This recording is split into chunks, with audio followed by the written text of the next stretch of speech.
They called it a diplomatic letter scam, where forged official documents were circulated between governments and decisions were made based on messages that were never actually written.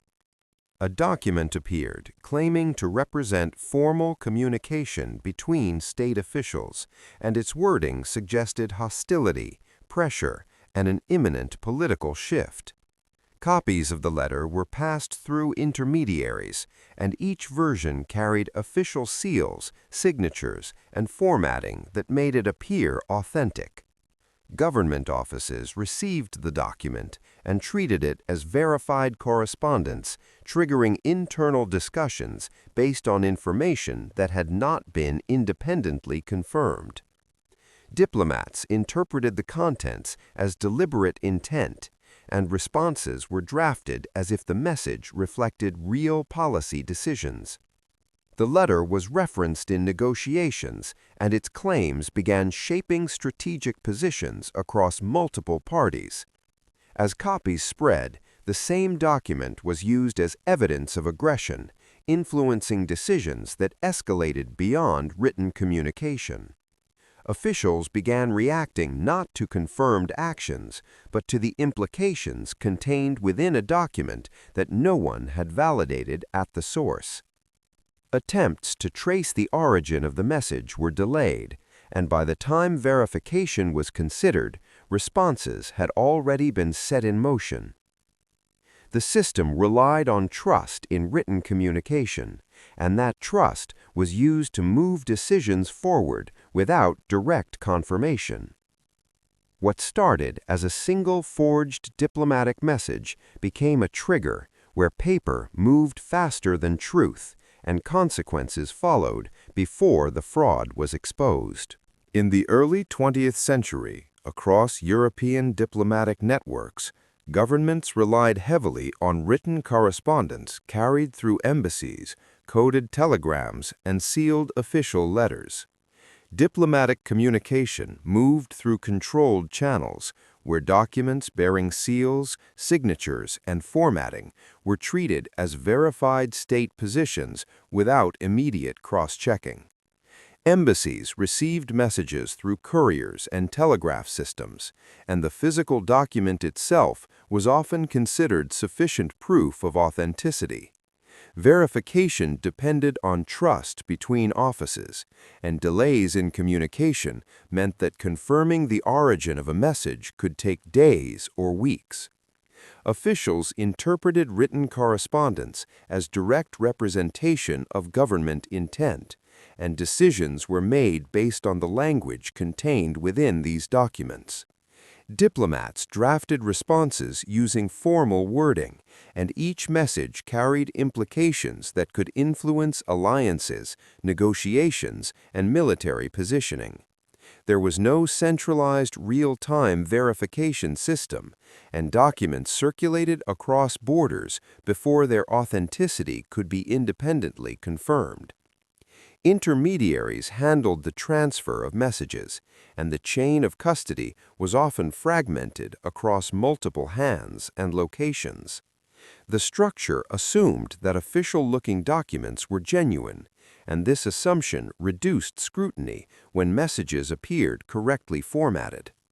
Governments monitored each other closely, and even minor changes in tone or wording within a document could be interpreted as a shift in policy.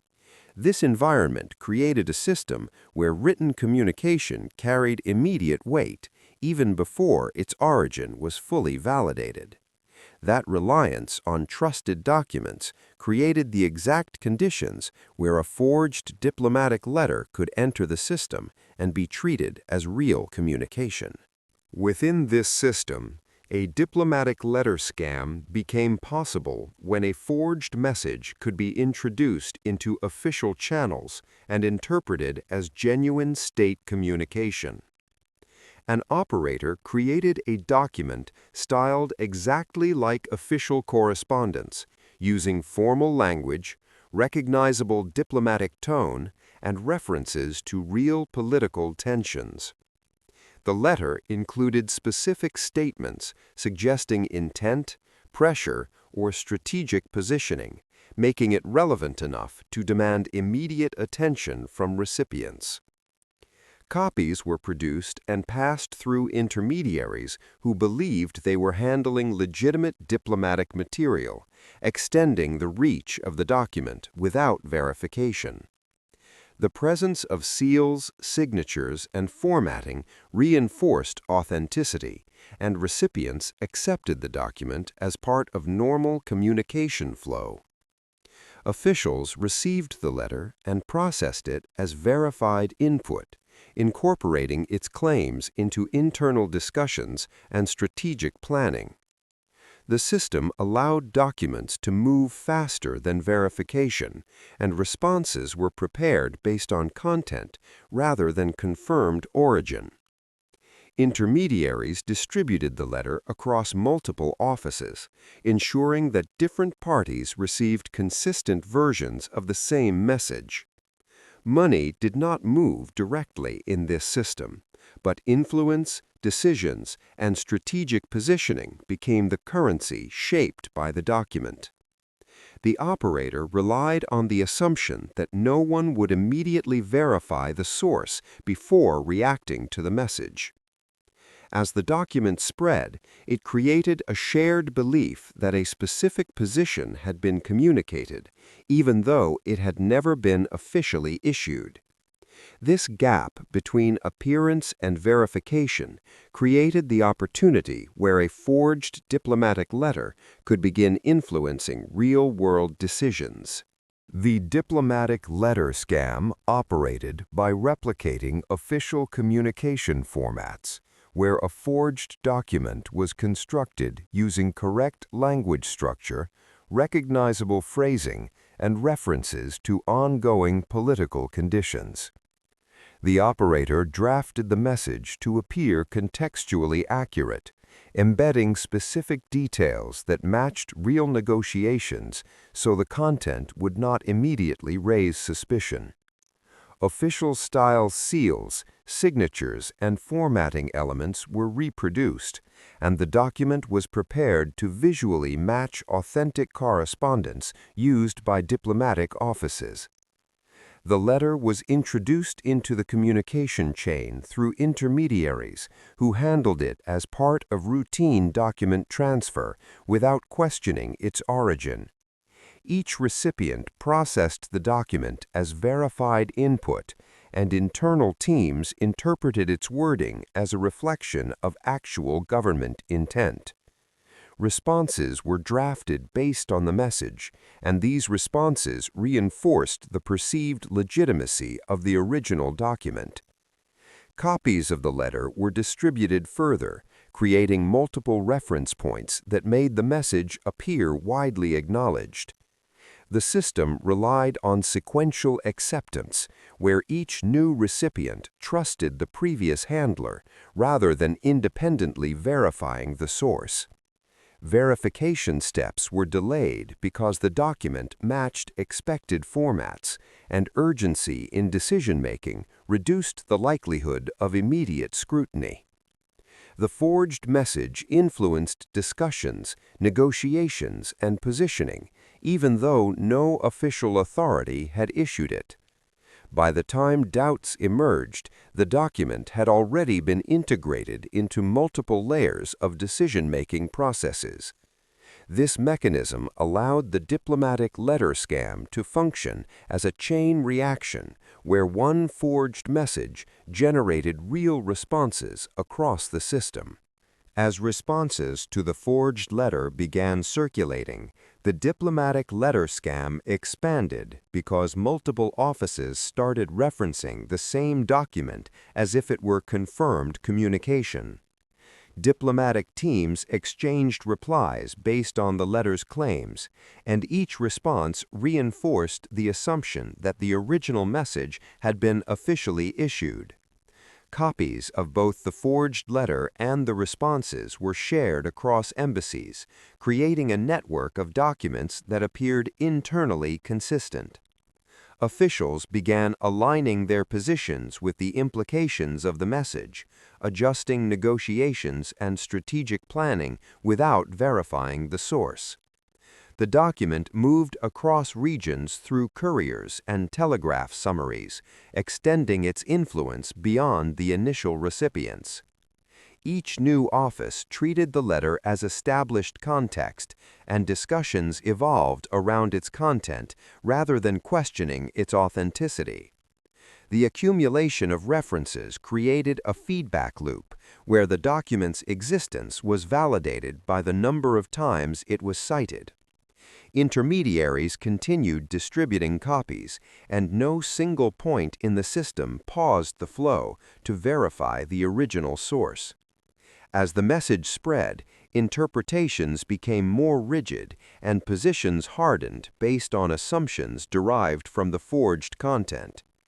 Diplomatic tension increased as decisions were made in response to a document that had never been officially authorized.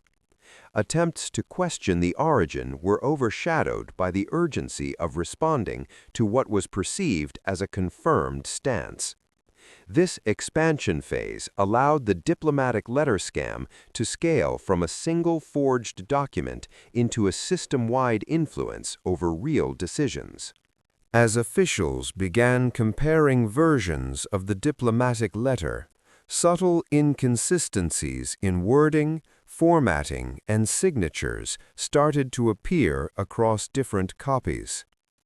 Some offices noticed that the tone of the message did not fully match prior communications from the supposed sender, raising initial doubts about authenticity. Attempts were made to confirm the origin through diplomatic channels, but responses were delayed or inconsistent, preventing immediate verification.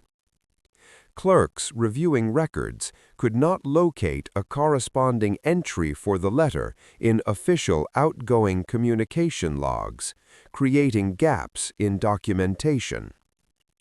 Different intermediaries provided conflicting accounts of how the document had been received, and the chain of custody became unclear. Requests for original copies revealed that only duplicated versions existed, and no primary authenticated document could be produced. Officials began questioning whether the message had been transmitted through proper channels, as no direct confirmation from the source government was available. Despite these concerns, prior responses had already been issued, making it difficult to retract positions based on uncertainty. Some diplomats suggested halting further action until verification was complete, but ongoing tensions made immediate response seem necessary.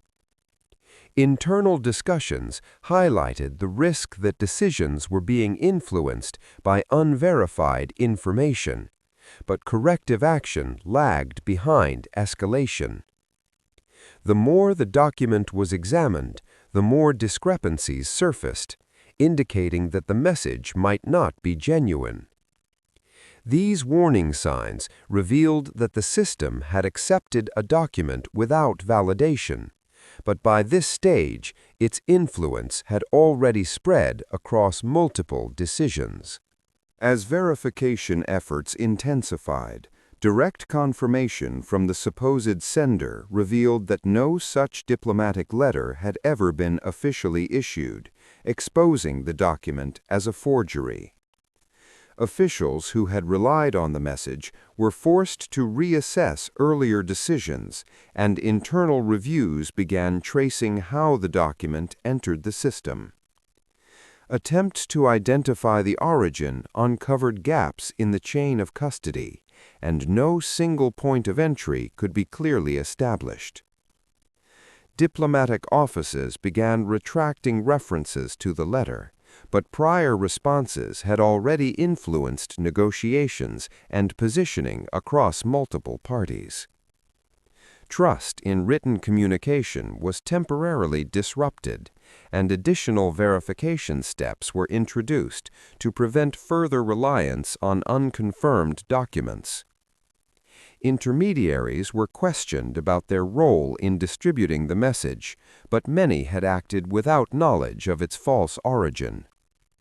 The realization that decisions had been made based on a forged document led to institutional scrutiny of communication protocols. Some consequences could not be reversed, as actions taken in response to the letter had already escalated tensions beyond written exchanges. The absence of a verified source forced governments to acknowledge that the system had processed false information as legitimate input. Efforts to restore normal communication required rebuilding trust between parties that had reacted to the forged message.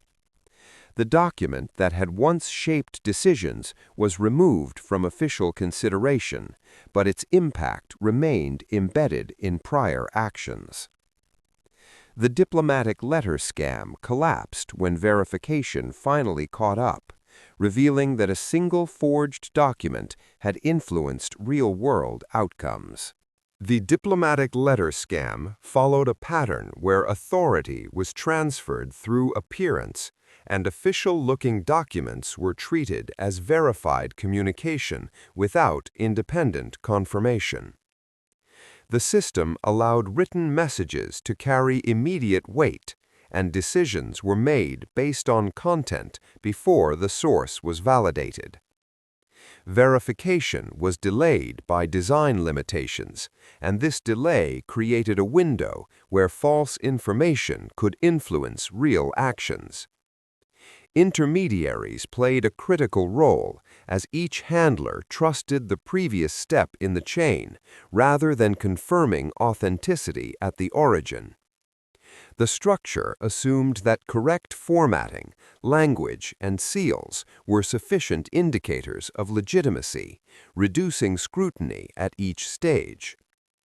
Responses to the forged message reinforced its perceived authenticity, creating a feedback loop where the document validated itself through reaction. The absence of a centralized verification mechanism allowed the message to spread across multiple offices without coordinated checks. The system prioritized speed of response over confirmation, enabling decisions to be made before authenticity could be established. This pattern shows how information systems can be manipulated when trust replaces verification in high-stakes communication. Even without direct financial exchange, influence became the asset that moved through the system, shaping outcomes based on false input. The collapse occurred only when direct verification was forced, revealing that the system had been operating on unconfirmed information.